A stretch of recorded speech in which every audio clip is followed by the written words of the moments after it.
The Melian Dialogue, 416 BC, by Thucydides. The next summer, Alcibiades sailed with 20 ships to Argos, and seized the suspected persons still left of the Lacedaemonian faction to the number of 300, whom the Athenians forthwith lodged in the neighbouring islands of their empire. The Athenians also made an expedition against the Isle of Melos, with 30 ships of their own, 6 Chian and 2 Lesbian vessels, 1,600 heavy infantry, 300 archers, 20 mounted archers from Athens, and about 1,500 heavy infantry from the allies and the islanders. The Melians are a colony of Lacedaemon that would not submit to the Athenians like the other islanders. At first it remained neutral and took no part in the struggle, but afterwards, upon the Athenians using violence and plundering the territory, assumed an attitude of open hostility. Cleomedes, son of Lycomedes, and Tysaeus, son of Tisimachus, the generals, encamping in their territory with the above armament, before doing any harm to their land, sent envoys to negotiate.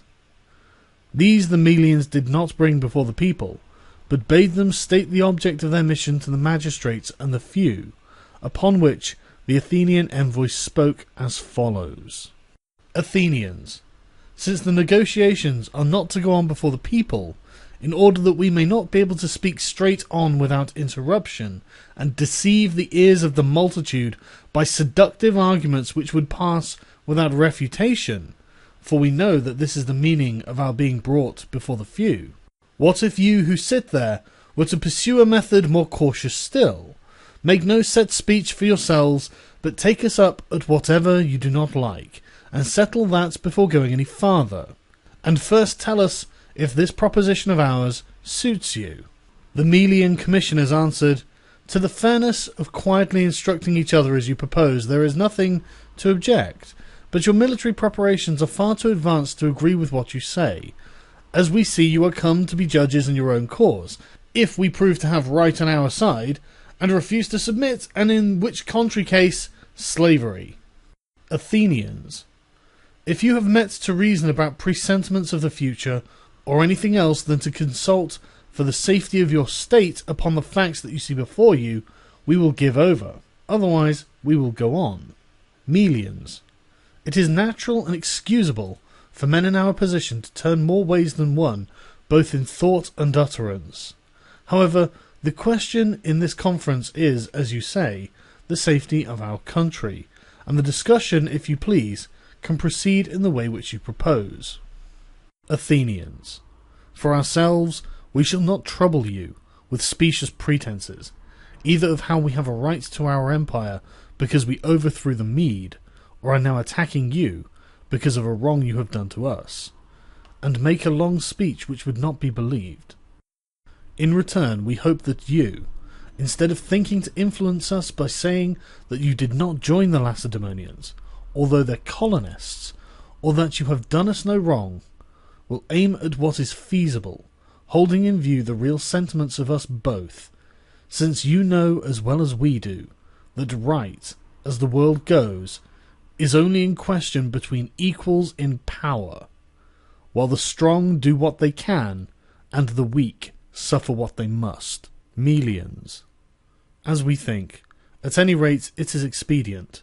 We speak as we are obliged, since you enjoin us to let right alone and talk only of interest, that you should not destroy what is our common protection, the privilege of being allowed in danger to invoke what is fair and right, even to profit by arguments not strictly valid if they can be got to pass current. And you are as much interested in this as any, as your fall would be a signal to the heaviest vengeance, and an example for the world to meditate upon. Athenians, the end of our empire, if it should end, does not frighten us. A rival empire like Lacedaemon, even if Lacedaemon was our real antagonist, is not so terrible to the vanquished as subjects who by themselves attack and overpower their rulers. This, however, is a risk that we are content to take, for we will now proceed to show you that we are come here in the interest of our empire, and that we shall say what we are now going to say, for the preservation of your country, as we would fain exercise that empire over you without trouble, and see you preserved for the good of us both. Melians, and how, pray, could it turn out as good for us to serve you as for you to rule? Athenians, because you would have the advantage of submitting before suffering the worst, and we should gain by not destroying you. Melians, so that you would not consent to being our neutral, friends instead of enemies, but allies of neither side. Athenians, no, for your hostility cannot so much hurt us as your friendship will be an argument to our subjects of our weakness, and your enmity of our power.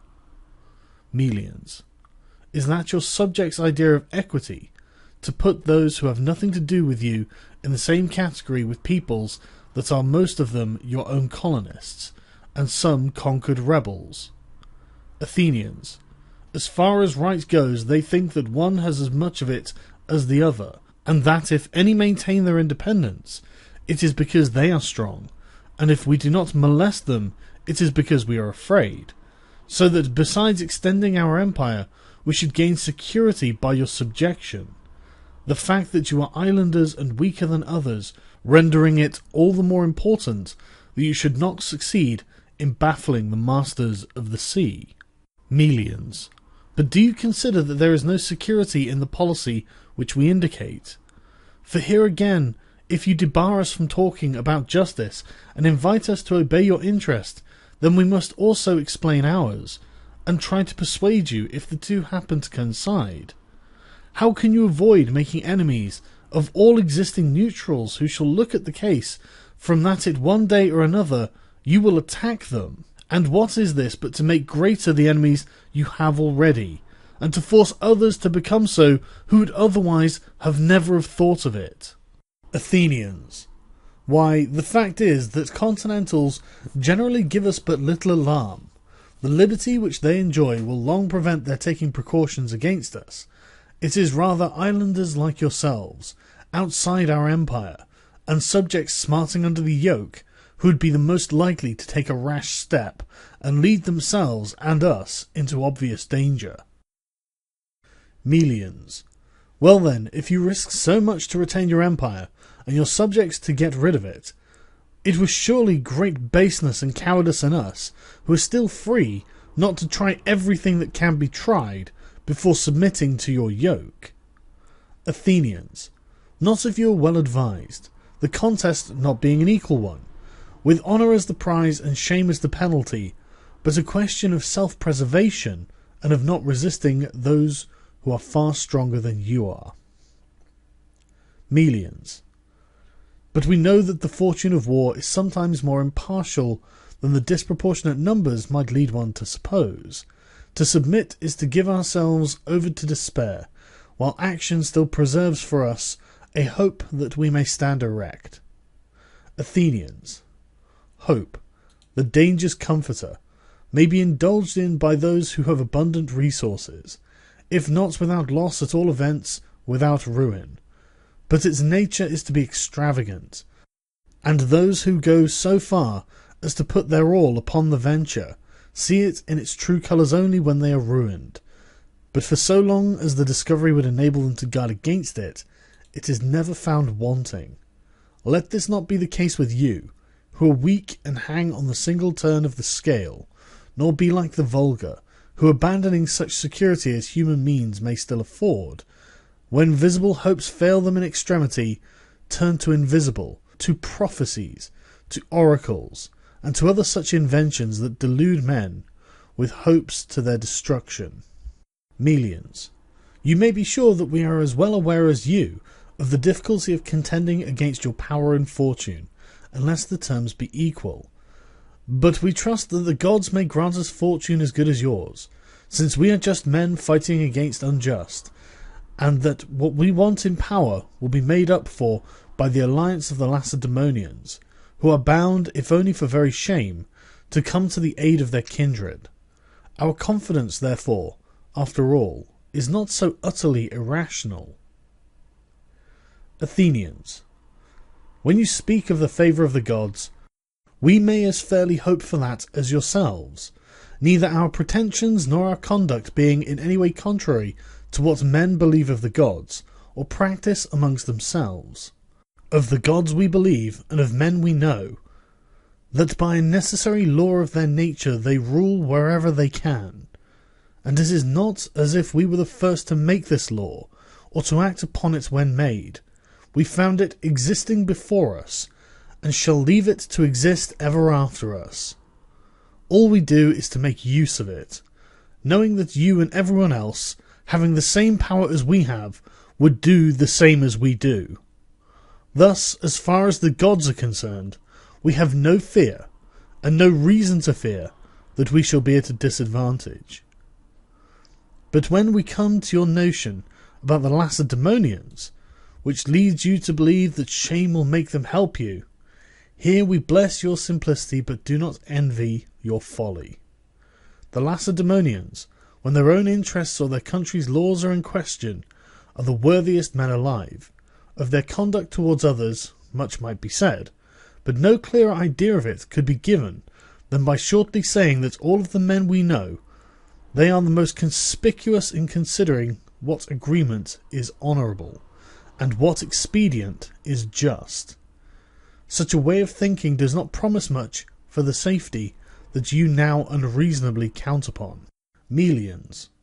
But it is for this very reason that we now trust to their respect for expediency, to prevent them from betraying the Melians, their colonists, and thereby losing the confidence of their friends in Hellas, and helping their enemies. Athenians. Then you do not adopt the view that expediency goes with security, while justice and honour cannot be followed without danger, and danger the Lacedaemonians generally court as little as possible.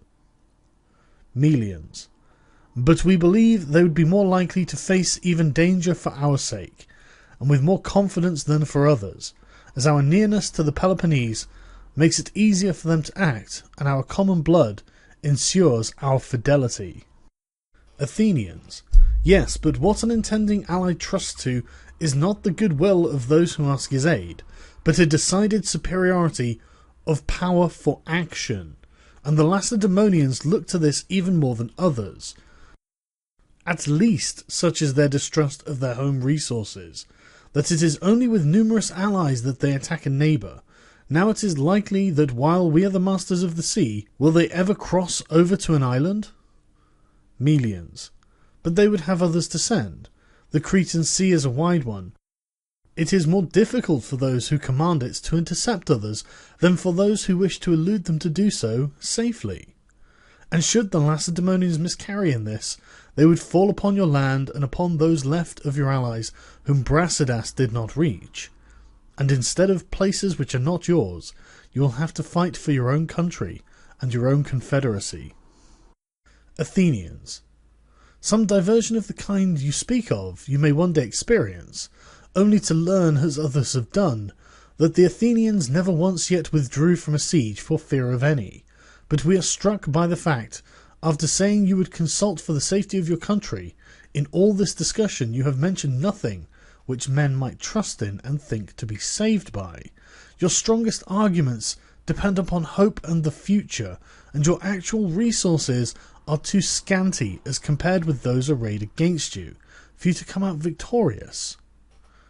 You will therefore show great blindness of judgment, unless, after allowing us to retire, you can find some counsel more prudent than this.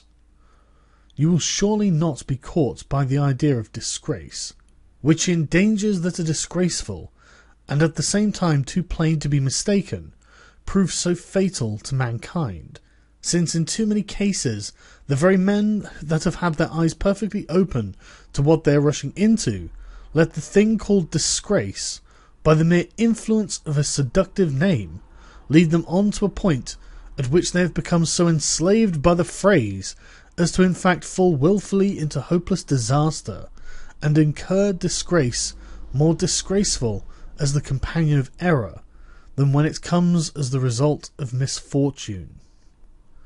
This, if you are well advised, you will guard against, and you will not think it dishonourable to submit to the greatest city in Hellas, when it makes you the moderate offer of becoming its tributary ally without ceasing to enjoy the country that belongs to you? Nor when you have the choice given to you between war and security will you be so blinded as to choose the worse.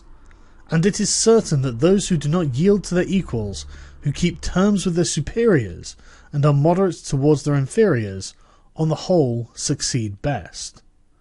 Think over the matter, therefore, after our withdrawal, and reflect once and again that it is for your country that you are consulting, that you have not more than one, and upon this one deliberation depends its prosperity or ruin.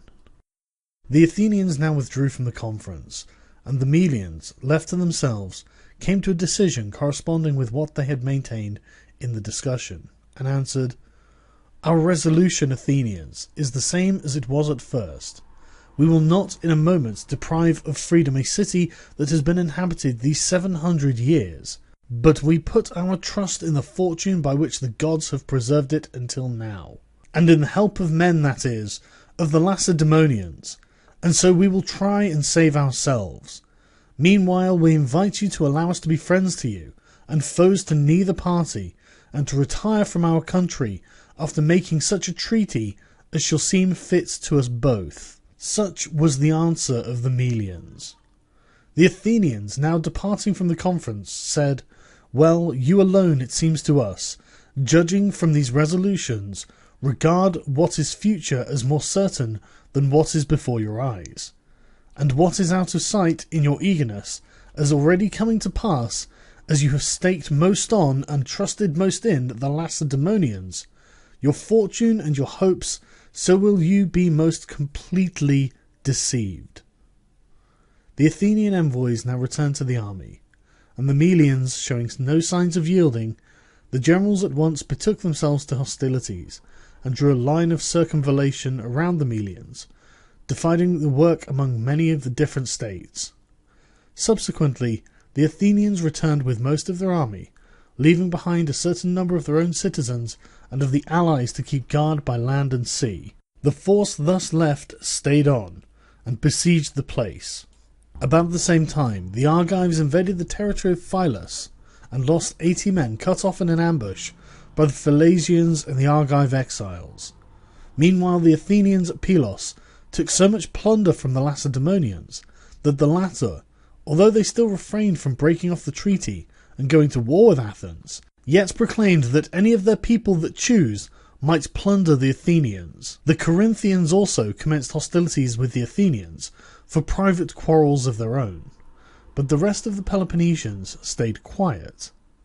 Meanwhile the Melians attacked by night and took part of the Athenian lines over against the market and killed some of the men, and brought in corn and all else they could find useful to them, and so returned and kept quiet, while the Athenians took measures to keep a better guard in future.